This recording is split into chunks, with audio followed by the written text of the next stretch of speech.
Igreja amada, a graça e a paz de Jesus. Amém. Louvado seja Deus por esta noite estarmos aqui e ter o privilégio de poder meditar na palavra, ser fortalecido, ser abençoado pelo Espírito de Deus. Hoje pela manhã tivemos aqui um momento de recebimento de novos membros, tivemos o Adilson fazendo sua confissão de fé, vai ser batizado no próximo domingo. Domingo às 5 horas da tarde, você está convidado a participar aqui do batismo do nosso irmão e o nome de Jesus seja glorificado na sua vida, o nome do Senhor seja sempre engrandecido. Amados, eu quero hoje, nesta noite, meditar com você a respeito de um princípio que te abençoa, é falar sobre dízimos e ofertas. É algo que a gente quase não medita sobre esse tema. Tem muita gente que não gosta de falar nesse tema, mas eu quero nesta noite mostrar aqui a essência desse princípio. É uma bênção na nossa vida e eu quero participar isso para você. Não por necessidade, não porque eu quero incentivar você a ofertar, como muitas pessoas pensam. Algumas chegam até a dizer, isso aí é para poder dar dinheiro para o pastor, né? Quero dizer para os irmãos que eu recebo aqui realmente a ajuda da igreja, prebendas, mas eu também entrego o meu dízimo, a minha oferta, faço sempre com o meu coração alegre e feliz, desde que eu conheci Jesus, e eu tenho sido ricamente abençoado pelo Senhor. E eu quero compartilhar com você desse princípio, para a gente entender e não falar bobagem, não falar coisas que a gente não sabe do que a gente está falando. Então, eu quero convidar você para ler comigo o texto que está lá no livro de Gênesis. Gênesis, no capítulo 14. Quero, mostrar a essência, a origem, por quê. Já tivemos pessoas, irmãos, ensinando aqui tantas coisas sobre dízimos e ofertas. Teve uma vez um irmão, com um coração, claro, coração puro, coração sincero, falou que dízimo era uma coisa da lei, que foi estabelecido na lei de Moisés e que era para o povo judeu.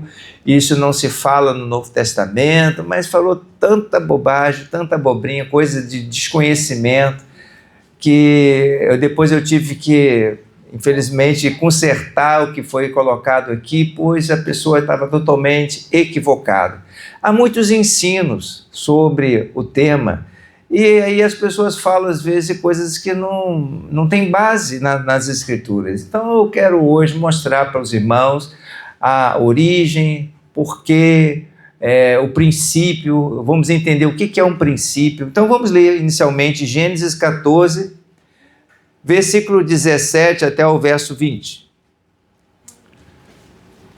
Diz assim a palavra: Quando Abraão regressava depois de derrotar Quedorlaomer e os reis que estavam com ele, o rei de Sodoma foi ao encontro dele no vale de Savé, que é o vale do rei. E Melquisedeque, rei de Salém, trouxe pão e vinho. Ele era sacerdote do Deus Altíssimo, e ele abençoou Abraão e disse: Abraão, seja abençoado pelo Deus Altíssimo, que criou os céus e a terra. E bendito seja o Deus Altíssimo, que entregou os adversários de você nas suas mãos. E Abraão deu a Melquisedeque o dízimo de tudo. Irmãos, aqui nós estamos vendo que Abraão, quero fazer primeiro uma pergunta para você. Abraão deu o dízimo de tudo. Aqui foi um acontecimento que Ló, o seu sobrinho, tinha sido capturado por reis, juntamente com a cidade de Sodoma, Gomorra, e aqueles reis ali foram atacados por Quedorlaomer, que era um rei que tinha se juntado com outros reis para lutar contra essas cidades. E o sobrinho de Ló estava na cidade de Sodoma. E Abraão, quando soube disso, ele foi lá, conseguiu recuperar o seu sobrinho e todos os seus pertences, como também as coisas dos reis de Sodoma e Gomorra. E Abraão pegou tudo aquilo que ele recuperou e devolveu para eles, para os respectivos donos. E naquela época, Melquisedeque, que era um rei de Salém, também era sacerdote do Deus Altíssimo. Ainda não havia sido estabelecido os sacerdotes. O sacerdote Melquisedeque, ele servia a Deus, e quando Melquisedeque chegou lá, ele abençoou a vida de Abraão, como expressão de gratidão. Poxa, que coisa muito boa você fez. Você conseguiu recuperar todas essas coisas e Deus abençoou a sua vida, e que Deus continue abençoando a sua vida. E o que Abraão fez? Abraão deu o dízimo de tudo a Melquisedeque, que era sacerdote do Deus Altíssimo. Primeiro, dízimo. O que é dízimo? Você sabe o que significa a palavra? É a 10ª parte. Então, se você recebeu 100, a 10ª parte de 100 é só você, aí é uma questão de matemática agora, é só você andar com a vírgulazinha mais uma casa decimal, cortando um zero, você tem 10. Então, 10% de 100 é 10. Se você tem 1000, você anda com a vírgulazinha para a sua esquerda, só cortar um zero, o dízimo de 1000 é quanto? 100. Muito bem. E se fosse 1330, quanto é o dízimo de 1330? A 10ª parte, 1330. É só você andar um zerozinho, vai ficar 133. É só andar com zero, cortar um zero, você tem. Aí o dízimo é isso, é a 10ª parte. Então Abraão deu o dízimo de tudo. Como assim? Ele recuperou ovelhas, ele recuperou gado. Ele tinha 1000 ovelhas, ele deu 10. Exatamente. Olha só, ele recuperou 1000 ovelhas. Ele separou 100 ovelhas e deu para Melquisedeque. Ele recuperou lá, vamos dizer assim, 100 tonéis de vinho. Aí pegou daqueles 100 tonéis, ele deu 10 para Melquisedeque. Ele deu o dízimo de tudo. Aí eu pergunto, Abraão foi antes ou depois da lei de Moisés? Muito antes. Moisés nem sonhava em nascer.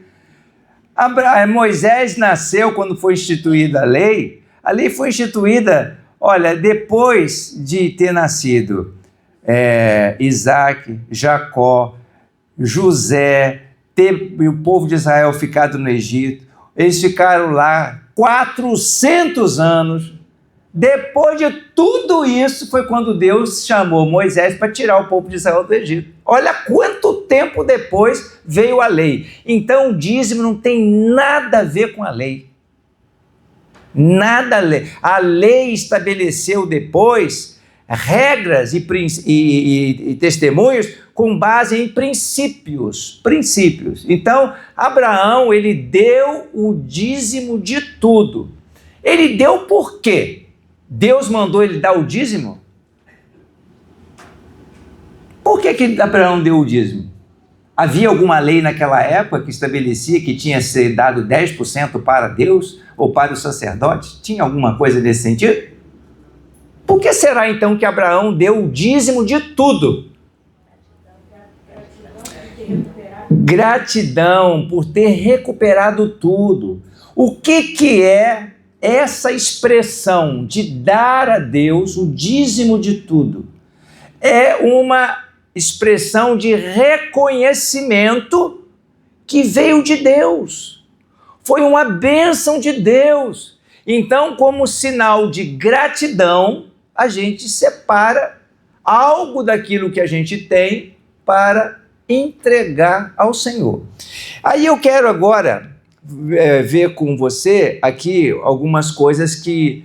Por que entregar o dízimo é um princípio que foi conhecido desde os primórdios, desde lá. Entregar o dízimo e ofertar a Deus é algo realmente que expressa reconhecimento da ação de Deus, expressa gratidão a Deus pelo que Ele está fazendo, pelo que Ele fez. Quantas vezes você vai, por exemplo, num lugar... É claro que agora já até estabeleceram como regras, né? Você dá uma gorjeta. O que é a gorjeta? É um suborno? O que é a gorjeta? É um agrado que você dá a uma pessoa como expressão de gratidão por algo que ela fez. A gorjeta é um valor estabelecido? Não, você pode dar... Claro que eu vou contar uma experiência para vocês aqui, foi muito desagradável para mim, mas você pode dar R$1, você pode dar R$10, você pode dar R$1.000, agora dar R$1 milhão, aí já... A gorjeta significa outras coisas, né? A gente tem que tomar cuidado aí com essas coisas, né, de gorjeta. Mas eu estava numa ocasião, numa viagem, a primeira vez que eu fui aos Estados Unidos, eu não tinha nem noção, né? Nunca tinha ido em nenhum país assim de fora. E eu cheguei lá no aeroporto. Meu pai trabalhava na Marinha Mercante. E ele viajou por vários lugares do mundo, transportando mercadorias assim de grãos, trigo, farinha, essas coisas assim, né? Viajava para muitos lugares. E ele tinha, às vezes, moedas de outros países que ele trazia. E eu espertamente colecionava todas essas moedas. Ele ia para determinado país, eu pegava aquelas moedas e guardava comigo. Então, na primeira vez que eu fui aos Estados Unidos, eu peguei várias daquelas moedas de centavo de dólar e levei comigo. Eu falei assim, eu vou aproveitar para gastar essas moedas lá nos Estados Unidos. Aí cheguei lá nos Estados Unidos, no aeroporto. Agora esse negócio de gorjeta está ficando quase oficial. Você vai num restaurante e você vai pagar a conta, aí já vem deduzido 10% lá, que é a gorjeta. Alguns lugares são 12%, alguns lugares chegam até a ser 15%. Uma vez, mas isso, a gorjeta seria algo voluntário, mas agora eles já estão até instituindo a obrigatoriedade de você dar... tem muita gente de pão dura que não dá nada, mas agora ele já vem na conta, né? Já vem na conta para você pagar. Então eu cheguei lá nos Estados Unidos, né, muito feliz, estava visitando um outro país. Aí cheguei no aeroporto, eu fui com um grupo de eu e mais 7 brasileiros. Aí nós estávamos juntos e quando chegamos lá, você imagina brasileiro que vai passar 30 dias de férias num outro país, principalmente quando tem mulher na parada, né? As mulheres aqui que me perdoem, mas gosta de levar mala, né?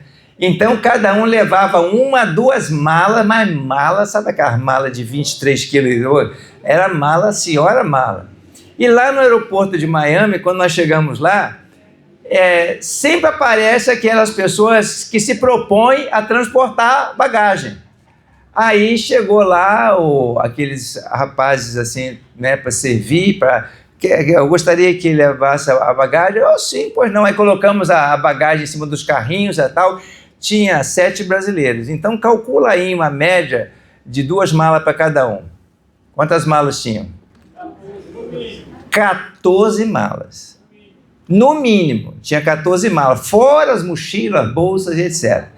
Aí ele pegou aquele carrinho, 2 carrinhos grandes, aqueles parecendo assim um carrossel, cheio de... Aí foi empilhando as malas assim, aí nós fomos, aí tudo bem, chegamos lá. Aí fomos até a van que ia nos transportar para o lugar onde nós íamos, né? Quase que não cabia coisa dentro da van, de tanta mala que tinha.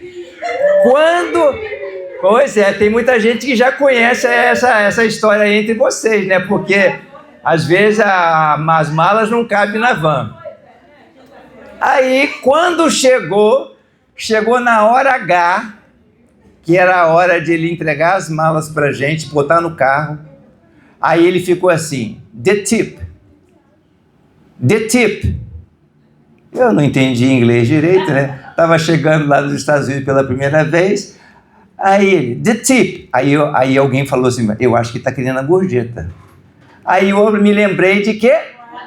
Das moedinhas que eu tinha levado. Aí eu peguei as moedinhas que estavam assim, olhei assim, devia ter mais ou menos quase $1. Tinha uns 45 a 50 cents. Aí eu peguei e dei para ele. Aí ele xingou até a minha 10ª geração. Ele falou pra caramba, né? E aí eu não estava entendendo muito bem inglês, né? Eu falei, deixei passar, entrei no carro, como nada, e fui embora.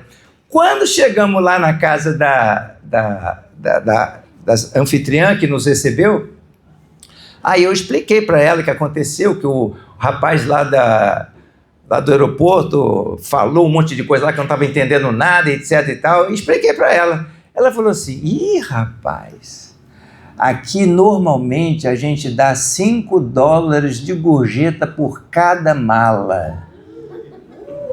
Uau! Aí eu falei assim, bom, 14 malas vezes 5 deveria dar pelo menos $70. Ou então aquela notinha verde de $100, que aí ele ia sorrir de orelha a orelha, né? E eu dei nem $1. Bom, então o que acontece? Dar uma gorjeta, oferecer alguma coisa, é uma expressão de gratidão. Aos olhos daquele servidor, eu fui muito ingrato, mas não só ingrato, eu cheguei a ofendê-lo, porque é costume, você já fica sabendo, quando você for aos Estados Unidos, né, se você for dar uma gorjeta lá para a pessoa que for transportar sua mala, você conta a mala, ou é bom você ir com pouca mala, se você for com muita mala, prepara para soltar a grana, porque aí viu? Porque senão você pode passar por uma situação constrangedora. Bom, aí o que acontece? Ofertar é uma expressão de gratidão. Entregar o dízimo é mais do que isso. É um reconhecimento que aquilo que você recebeu foi uma bênção de Deus. E você separou 10% para entregar ao Senhor. Vamos entender agora aonde é que começou isso. Qual foi a origem? Até o ponto depois de Deus colocar isso na lei. Depois isso foi disciplinado na lei de Moisés. Mas antes de ter isso sido disciplinado na lei de Moisés, é o princípio. Por que estava fazendo aquilo? Lá em Gênesis,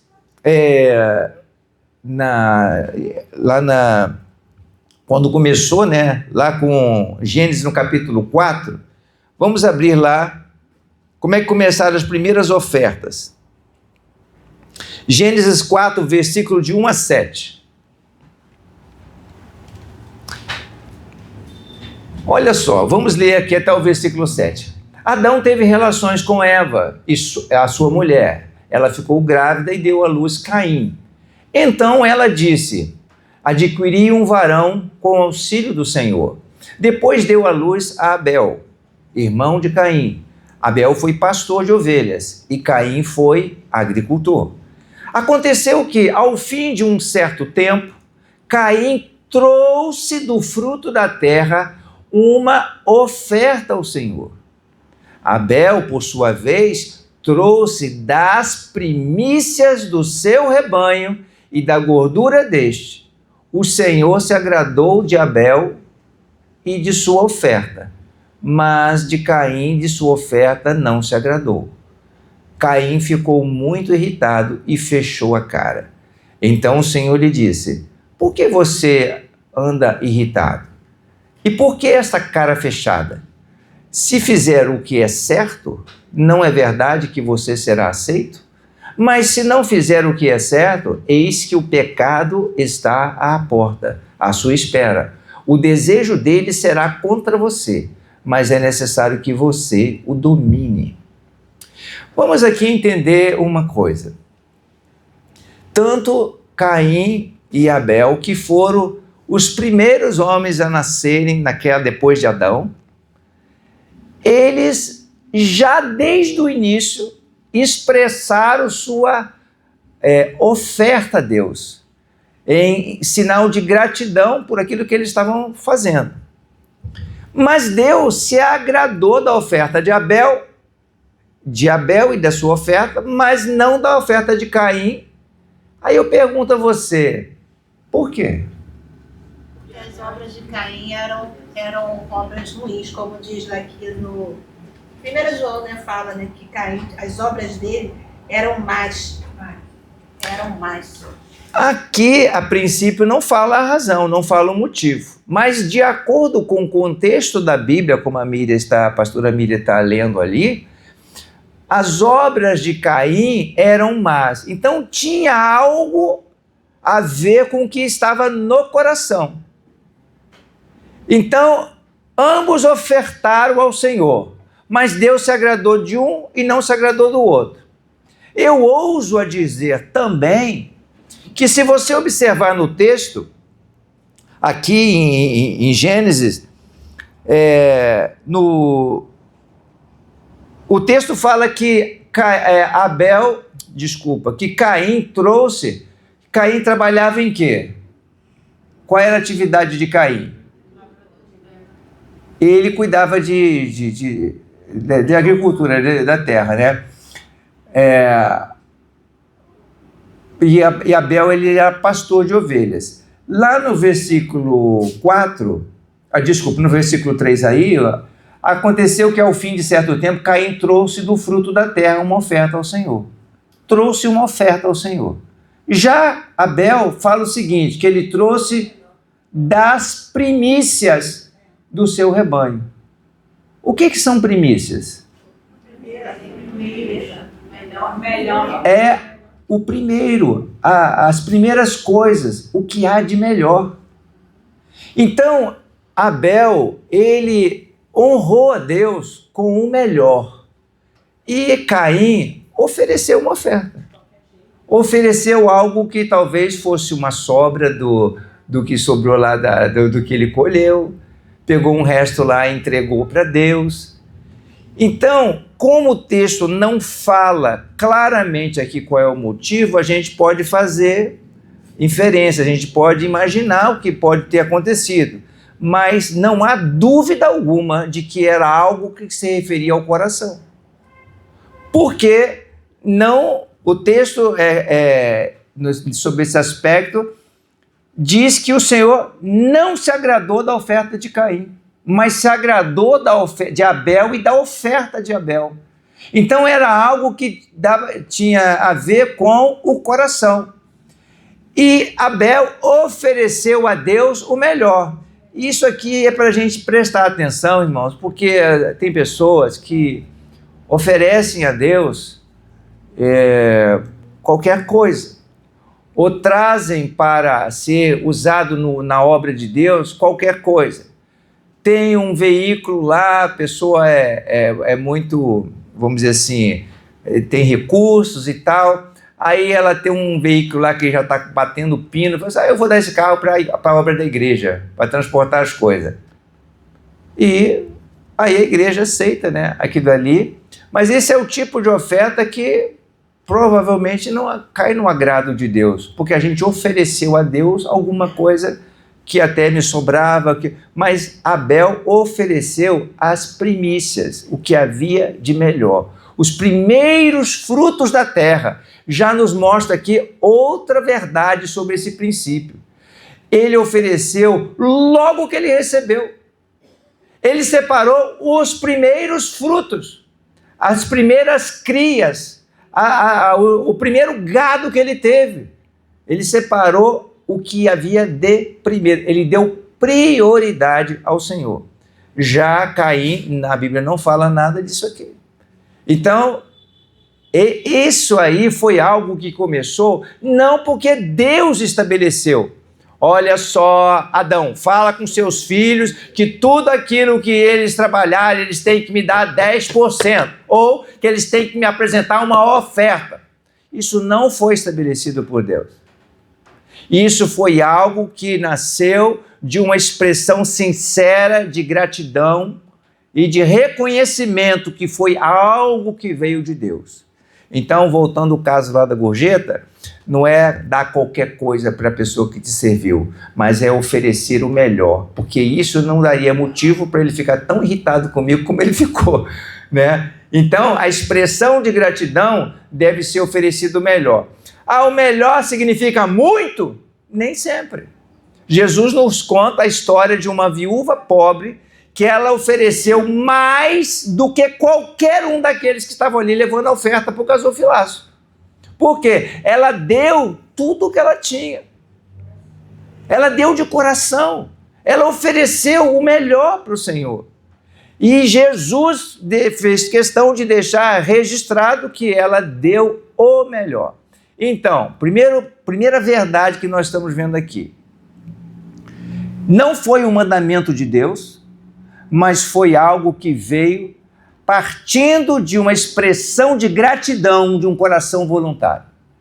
E o Senhor, depois, disciplinou isso.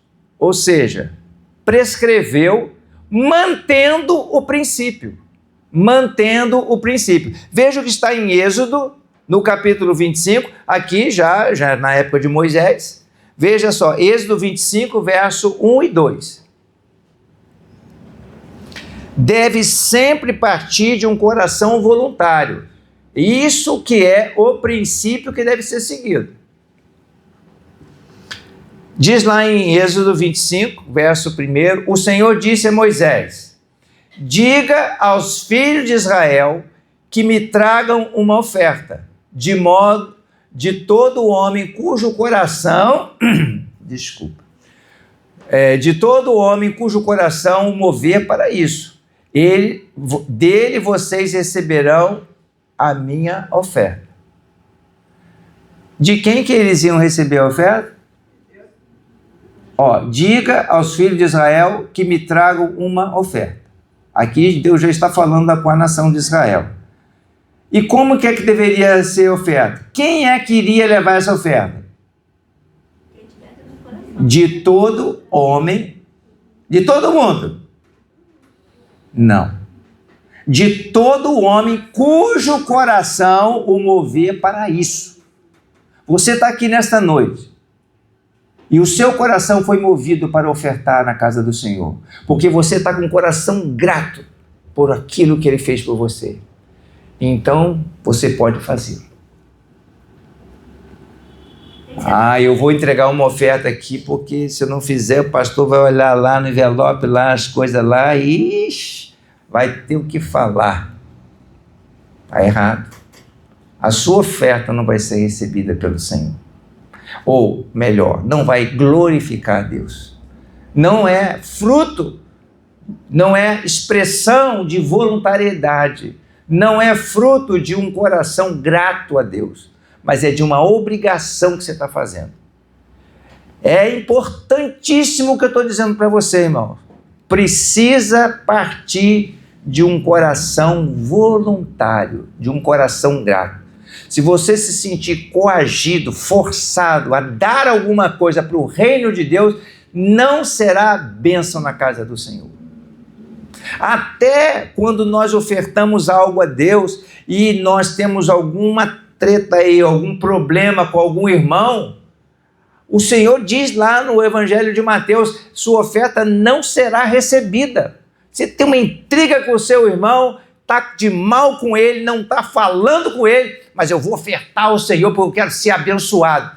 Não vai ser abençoado, não. Pelo contrário, você pode ser até amaldiçoado. Porque Deus não vai receber a sua oferta, porque você não está fazendo conforme o Senhor espera que você faça. Então, os irmãos entenderam até aqui? Amém. Tudo parte de um coração voluntário. E dessa forma, dessa maneira, foi que o Senhor disciplinou as ofertas. Observe, vamos olhar agora para o período que Moisés recebeu a direção para levantar a tenda da congregação, levantar o santuário lá no povo hebreu. Olha só o que está escrito lá em Êxodo, capítulo 35, verso 4 e 5. As ofertas para a construção do santuário de Israel. Êxodo capítulo 35, verso 4 e 5. Diz assim: Moisés disse a toda a congregação dos filhos de Israel: esta é a palavra que o Senhor ordenou, dizendo: separem do que vocês têm uma oferta ao Senhor, cada um de coração disposto, voluntário. voluntariamente atrará por oferta ao Senhor ouro, prata e bronze. O Senhor está dizendo para o povo hebreu: olha, nós vamos levantar um santuário. Vocês vão levantar um santuário para vocês adorarem a Deus. E o Senhor está dizendo o seguinte: tragam uma oferta, mas tragam voluntariamente, a quem o Senhor mover para isso. Tem pessoas que não entendem por que Ananias morreu lá na época dos apóstolos, quando veio trazer uma oferta, o dízimo de uma propriedade que ele tinha vendido, e morreu fulminado na presença do Senhor porque ele mentiu. Ele deveria trazer um valor e trouxe outro, e aí ele morreu.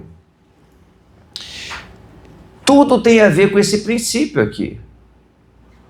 Lembre-se do que Pedro falou. Ananias, observando que as pessoas estavam entregando o dízimo de tudo aquilo que elas vendiam, e às vezes não era só o dízimo, às vezes ela entregava muito mais do que o dízimo. Elas vendiam a propriedade e entregava tudo aos pés dos apóstolos para que não tivesse necessitados entre o povo. Eles estavam fazendo aquilo de coração. A Bíblia fala que não havia necessidades entre eles, não havia necessitados, porque eles ajudavam uns aos outros. E Ananias, percebendo que todo mundo estava fazendo isso, para não pegar mal, tem gente que faz isso, para não pegar mal, vamos fazer assim, vamos fazer assado, e isso não agrada a Deus. Então Ananias combinou com a mulher, falou assim: nós vamos vender a nossa propriedade aqui, vendeu por 100 mil, eu estou aqui dando um exemplo, só para a gente poder entender, mas a gente fala que vendeu por 70. Aí a gente leva o dízimo só de 70, o dízimo de 70 mil é 7 mil. Então aí o Ananias combinou com a mulher, então a gente vende a propriedade por 100, mas fala que foi só 70. Aí chegou lá aos pés dos apóstolos, foi lá entregar o dízimo. Aí Pedro recebeu logo a revelação do Senhor: por que você mentiu ao Espírito Santo? Se você tivesse vendido a propriedade, quisesse ficar com todo o dinheiro, você não poderia ter ficado? Por que então você vendeu e chega aqui agora e vem falar uma mentira para a gente? Você não está mentindo para a gente, você está mentindo ao Espírito Santo. E caiu fulminado. Aí depois veio a mulher, a mesma coisa. Chegou lá e falou assim: nós vendemos a propriedade, portanto, assim, ela estava comunada já, de acordo com o marido. Aí falou assim: então aqui estão os pés daqueles que levaram o corpo do seu marido, então você vai junto agora. Pum, ela caiu fulminada também. Aí houve grande temor no coração das pessoas ali da igreja do Novo Testamento, porque ficaram falando assim: poxa, Deus fulminou porque não entregou o dízimo. Tem algumas pessoas até que usam isso, né? Se você não entregar o dízimo, você vai morrer, você vai cair fulminado, né? Tem pessoas que usam assim de certas estratagemas que não tem nada a ver com o que a Bíblia ensina. Por isso eu estou aqui trazendo a palavra para vocês entenderem o princípio. Se você entender o princípio que está sendo ensinado na palavra, aí você vai ter um coração disposto, pois mais bem-aventurado é dar do que receber. Se a gente oferece a Deus, Deus vai te dar muito mais, porque Deus vê que há um coração voluntário. Então, entendendo esse princípio, Pedro falou: se você tivesse vendido a propriedade por 100 e ficou com 100, ficou para você poderia desfrutar dela no melhor, mas vendeu por 100, disse que era por 70 e ainda entregou o dízimo, pensando que podia enganar ali os apóstolos. É claro, você pode enganar o pastor, você pode enganar os tesoureiros, você pode enganar a igreja, mas você não vai enganar o Espírito Santo. O Espírito Santo sabe o que você está fazendo. Eu caía na besteira, irmãos. Eu vou confessar aqui um pecado para vocês. Há alguns anos atrás, eu fiquei assim, preocupado com a questão da liderança da igreja. Eu vou falar alguma coisa aqui sobre a questão da liderança, mas a liderança ela precisa dar um bom testemunho em tudo aquilo que ela faz. E eu fiquei, numa certa ocasião, em que eu tinha tanto temor no meu coração em procurar zelar pela aqueles que estavam sendo levantados como líderes na igreja, que eu fiz o seguinte: eu cometi uma falta muito grave.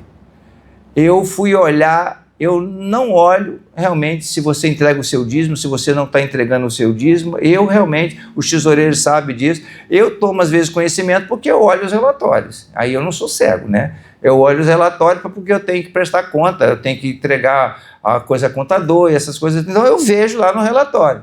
Mas eu não fico lá examinando quem dá ou quem não dá dízimo. Se dá oferta, se não dá, eu não fico olhando isso. Mas eu, naquela época, eu peguei e falei assim, não, eu vou verificar, porque quem não está sendo fiel no dízimo não pode ser líder na igreja. Eu tomei a atitude de, naquela ocasião, eu vetei a indicação de um irmão para ocupar a posição de liderança, porque ele estava em falta com dízimo. Irmãos, Deus pesou a mão sobre mim, porque isso é tipo de coisa que eu não deveria ter feito e não deveria fazer. O resultado disso foi que posteriormente esse irmão não está nem mais na igreja. Ele saiu da igreja, pedi desculpas a ele depois do que aconteceu, mas ele está servindo a Deus com seu coração feliz, alegre, e eu também, seguimos o nosso caminho. Mas eu só estou relatando isso para os irmãos porque isso eu não deveria ter feito. Porque essa questão, o dízimo e a oferta deve ser através de um coração voluntário. E quem sou eu para julgar se fulano dá ou se não dá? Porque cada um vai prestar contas a Deus, não é a mim. Eu estou aqui como servo de Deus para poder... Eu já estou avisando para os irmãos de antemão. Não faço isso. Eu não vou ficar verificando quem está entregando o dízimo e quem não está. Porque isso aí é um compromisso que cada um de nós temos diante de Deus, e Deus olha para o coração. Veja lá o que aconteceu com Ananias. Aí já está, pastor, está me ameaçando aqui. Não estou ameaçando ninguém, não. Só estou olhando, eu só estou te mostrando para você prestar atenção no princípio. Tem gente que não sabe porque está dando tudo errado na sua vida, mas vai ver se está sendo fiel ao Senhor. Aí eu não estou aqui para ficar fiscalizando a vida de ninguém, eu já tenho muita coisa para me preocupar. Aí eu vou ficar preocupando com essas coisas, não. Então, a oferta para a construção foi a quem o Senhor, cada um de acordo com o disposto, voluntariamente trará a oferta ao Senhor. Você observa que também lá em 1 Crônicas, vamos abrir lá em 1 Crônicas,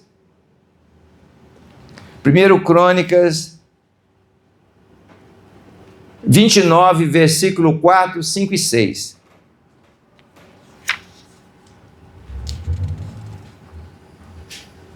Veja só aqui, antes a gente vai ler aqui o versículo 4 e 5 primeiro.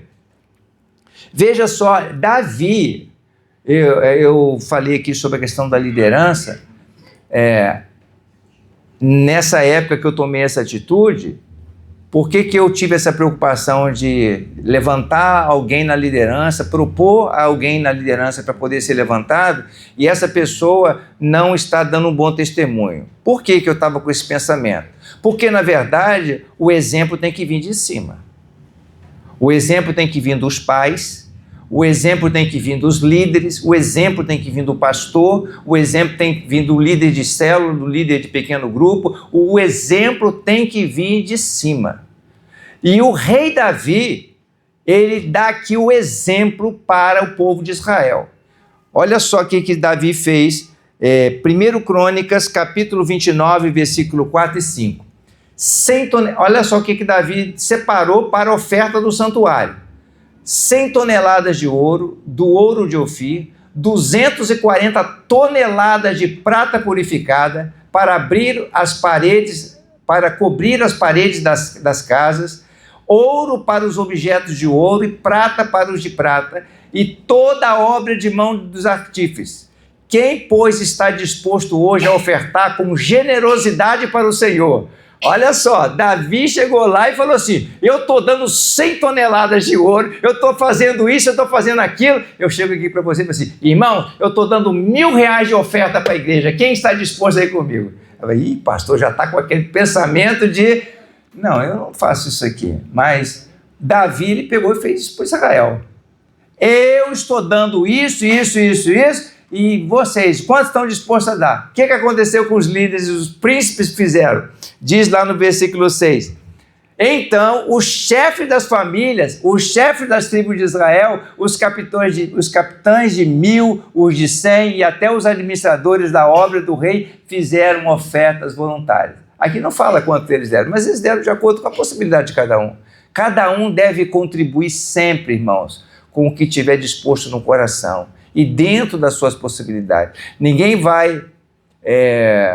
E deram para o serviço da casa de Deus 170 toneladas de ouro, 10.000 barras de ouro, 340 toneladas de prata. E isso também não deixaram barato não, né? 612 toneladas de bronze e 3.400 toneladas de ferro. Foi muita coisa. Na época, quando Moisés falou com os filhos de Israel para trazer as ofertas para o santuário, irmão, foi tanta bênção, que Moisés teve que falar, para, porque tá demais. Não tinha nem mais onde colocar. E tudo estava prosperando, porque o coração do povo estava disposto a cooperar, a contribuir. E vou falar agora especificamente sobre a destinação de dízimos. Para que quando o Senhor, assim, prescreveu ou disciplinou, quando eu falo disciplinou, colocou isso na lei, para que eles utilizavam os dízimos? O Senhor então estabeleceu as regras lá para usar o dízimo. Diz lá em Números, capítulo 18, verso 20 e 21. O Senhor disse também a Arão: na terra deles você não terá nenhuma herança, e no meio deles você não terá nenhuma porção. Eu sou a sua porção e a sua herança no meio dos filhos de Israel. Os filhos de Levi, dei todos os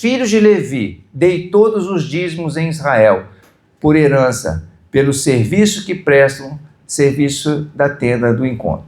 No caso lá dos hebreus, quando o Senhor disciplinou esse assunto, sem fugir ao princípio, o que ele estabeleceu?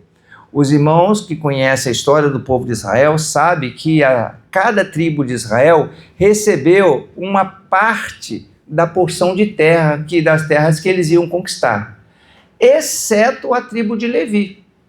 A tribo de Levi não ia receber nenhuma herança de terras para serem cultivadas ou serem trabalhadas para as suas famílias, porque o Senhor disse que os levitas e a família de Arão, eles foram chamados para servir ao Senhor no santuário, fazer a obra do santuário, dedicar ao ministério da palavra, ao sacerdócio. Então, os dízimos foram separados para manutenção deles. Então, ali, especificamente, os dízimos estavam sendo utilizados para a manutenção dos levitas. Bom, então os levitas, eles não tinham terras, mas o Senhor deu para eles os dízimos. Aí alguém diz assim, poxa, então o povo abençoado, eles iam só se fartando, né? Só de mais dízimo. Mas eles também davam dízimo para a obra do Senhor. Daí nasceu a expressão dízimo dos dízimos. Os sacerdotes e os levitas também está disciplinado na lei que eles também entregavam dízimo.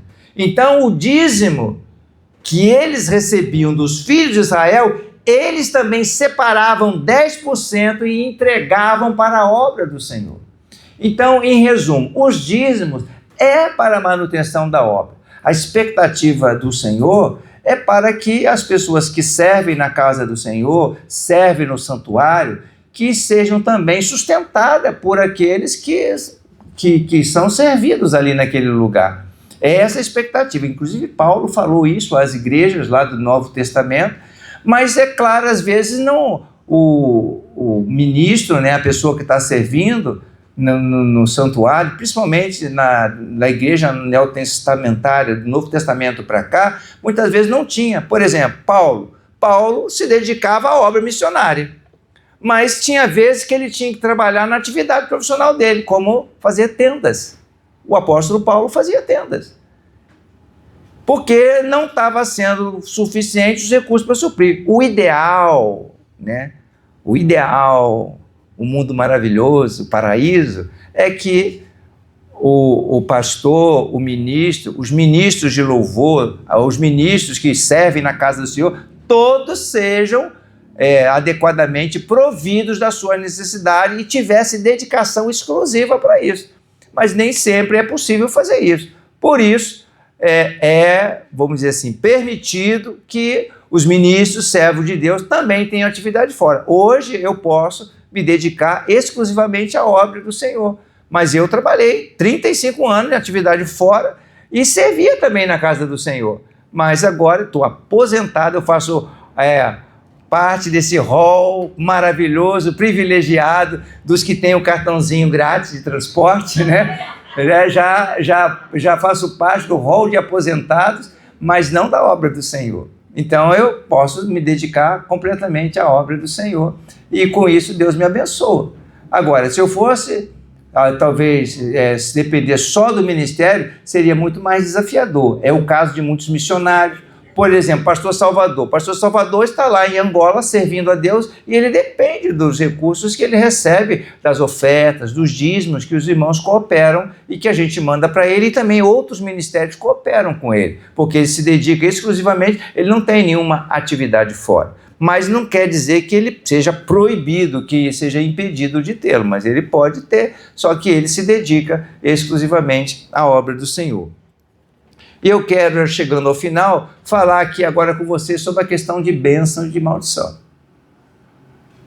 Se nós aplicamos os princípios que a Bíblia nos ensina, isso vai trazer bênção para a nossa vida.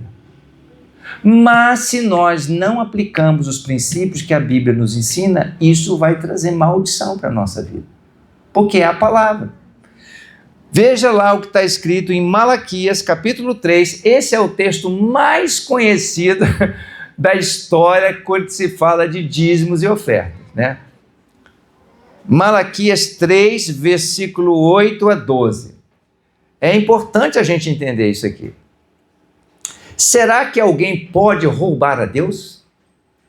Tem gente que fala assim, Deus não precisa de dinheiro. É verdade. Deus é o dono do ouro e da prata. Aí o profeta faz essa pergunta aqui, pode alguém roubar a Deus? Mas vocês estão me roubando. E ainda perguntam, em que te roubamos? Nos dízimos e nas ofertas. Com maldição vocês são amaldiçoados, porque estão me roubando, vocês, a nação toda.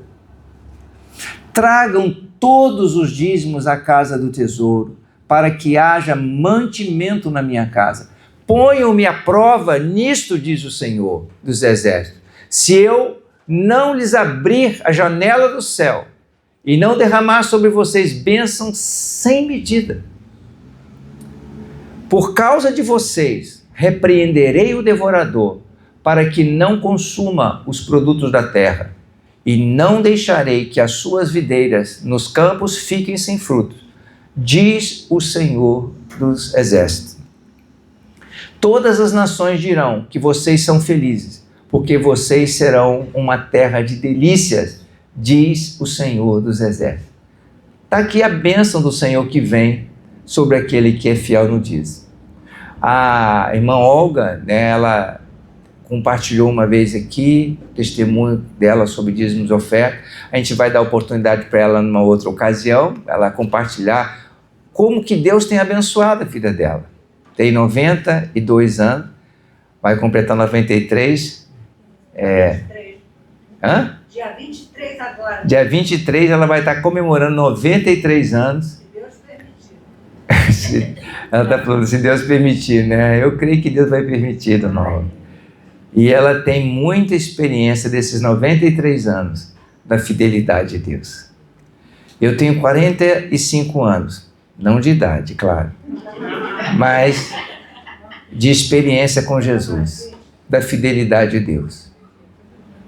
Eu me lembro, irmãos, que desde quando eu conheci Jesus e que eu aprendi sobre esse princípio, até o dinheirinho que eu recebia para a condução, eu separava lá do troco das moedinhas e entregava o meu dízimo. Eu nunca senti vergonha de botar uma moeda no gasofilaço, porque era muito pouco, mas eu fazia com todo o meu coração. Aleluia.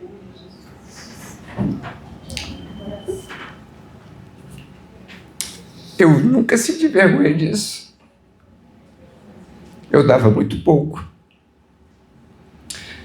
mas Deus me abençoou com muito. Amém, Jesus. Aleluia. Tem bênção se você honra a Deus. Se você honra a Deus com todo o seu coração. Se você dá com fidelidade. Se você faz com o coração disposto. Se você não oferece qualquer coisa, mas você dá o melhor para Deus. Deus honra a sua vida. Em Provérbios, no capítulo 3, no verso 9 e 10, fala assim: honre ao Senhor com todos os seus recursos e com os primeiros frutos de todas as suas plantações, e os seus celeiros ficarão plenamente cheios e os seus barris transbordarão de vinho. O Senhor vai dar sim o melhor para nossas vidas. Se você honra Deus, tem gente que quer comprar Deus. Eu vou dar, eu vou oferecer para eu ter abundância na minha casa. Não faça isso não, porque não está partindo de um coração voluntário. A gente não vai ficar barganhando com Deus. Eu vou dar para poder receber. Esse é o tipo de investimento que não vale a pena. Porque se Deus olha para o coração, não olha para a quantidade que você dá. Eu vou dar mais para ver se eu recebo mais, porque está faltando coisa lá em casa. Não vai dar certo. Agora, se você der, o pouco que você der, mas se você fizer com o seu coração agradecido, porque Deus está suprindo, aí Deus vai te abençoar 100 vezes mais, porque Ele é fiel. E para a gente terminar, eu quero ler com você o texto lá do profeta Ageu, capítulo 1, versículo 6 até o verso 10. Hoje de manhã, na Escola Bíblica Dominical, a irmã Débora, compartilhando conosco, a lição inclusive está aí disponível para você no canal aqui da igreja, do YouTube. Já está lá, você já pode ver a lição que foi dada hoje de manhã. Ela estava falando sobre o retorno, o primeiro retorno junto com Zorobabel e da reconstrução do templo. Teve uma fase lá que nessa restauração, na reconstrução do templo em Jerusalém, a obra foi embarreirada, houve impedimentos, eles paralisaram a obra. E nessa época que havia oposição, eles ficaram desanimados. E quando as pessoas ficam desanimadas, começam a buscar os seus próprios interesses. Já não estava indo mais na igreja, não estava indo mais na casa do Senhor, e elas começaram a se dedicar mais às suas coisas do que às coisas do Senhor. E uma coisa que está dentro desse princípio, veja que lá quando Abel ofereceu das primícias, primícia significa dar prioridade, ser o primeiro, colocar em primeiro lugar. Quando nós o fazemos, eu recebo o meu salário, recebo meus proventos, recebo minhas prebendas. A primeira coisa que eu faço, o primeiro pagamento que eu realizo é a transferência para a conta da igreja dos 10%. É a primeira coisa que eu faço. Eu já fui tentado várias vezes com aquele momento que você está passando, eu não sei aqui quantos não passam, passando por aquele cadinho difícil, você está com um salário contado para pagar as contas do mês e não vai dar, e eu vou deixar para depois, e se você deixa para depois, irmão, não vai. Mas então, para não acontecer isso, eu já fui tentado, eu estava com compromissos assim, mas aí eu falei assim, não, vou colocar aqui, transferir para a conta da igreja, porque eu sei que eu devo honrar meu Deus, porque eu sei que Ele proverá todas as coisas. E nunca Deus falhou. Deus sempre proveu. Aí vem aqui Ageu, capítulo 1, versos 6 e 10, diz assim: vocês semearam muito e colheram pouco. Comem, mas isso não chega para matar a fome. Bebem, mas isso não dá para ficarem satisfeitos. Põe roupa, mas ninguém se aquece. E o que recebe salário, recebe-o para colocá-lo numa sacola furada. Assim diz o Senhor dos Exércitos: considere o que tem acontecido com vocês. Vão até o monte tragam madeira e construa o templo. Dele me alegrarei e serei glorificado, diz o Senhor. Vocês esperam que fosse muito, mas o que veio foi pouco. Esse pouco, quando levam para casa, eu dissipei como um sopro. E por quê? Pergunta o Senhor dos Exércitos. Porque o meu templo permanece em ruínas, enquanto cada um de vocês corre por causa da sua própria casa. Por isso, os céus retêm o seu orvalho e a terra não produz os seus frutos. Por isso, a terra retém o seu orvalho e a terra não produz os seus frutos. Muita gente fica pensando assim, poxa, eu recebo meu salário e não dá para nada.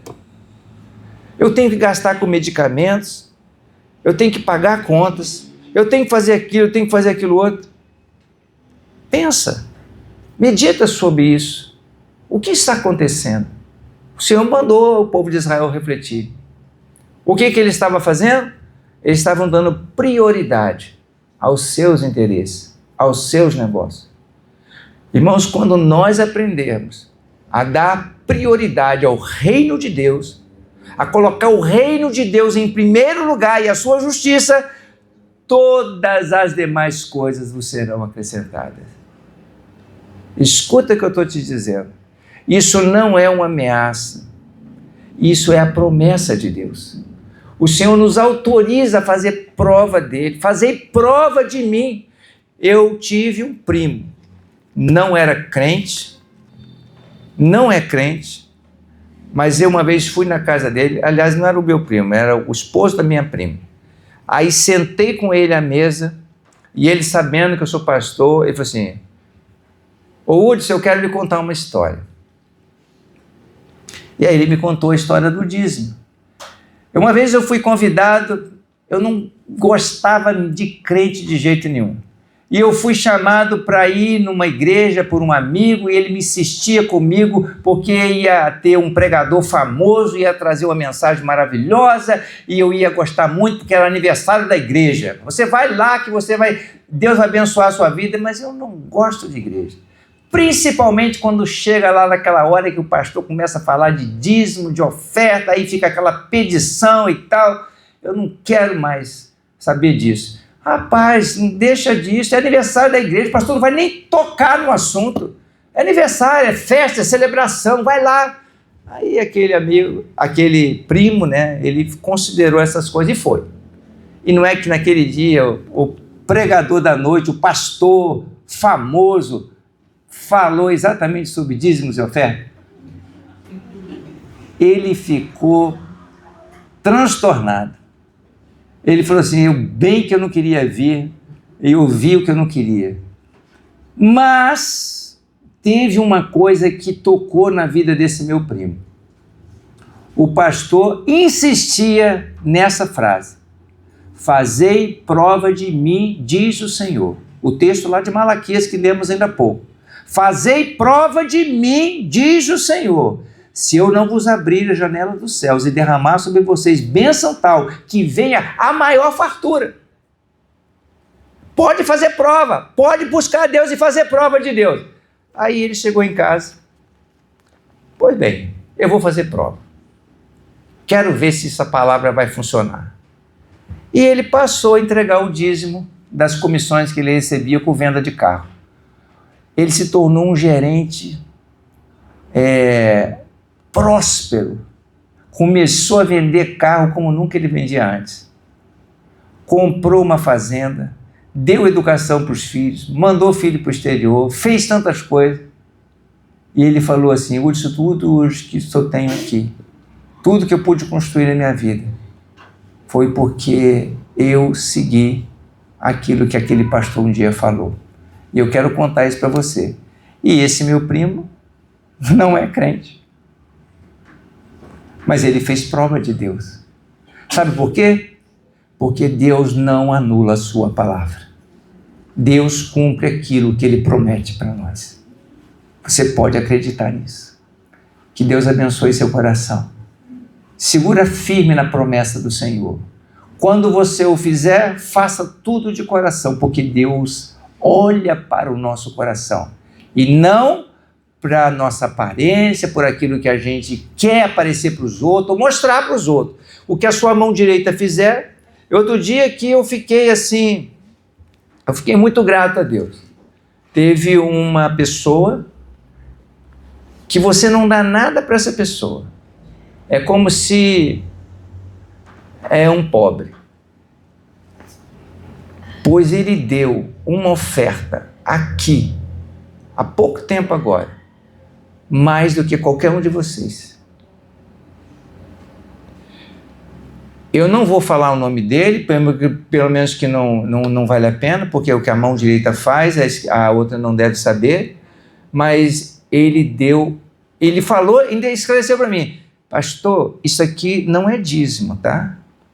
Isso aqui foi uma oferta que Deus colocou no meu coração para eu entregar para a igreja.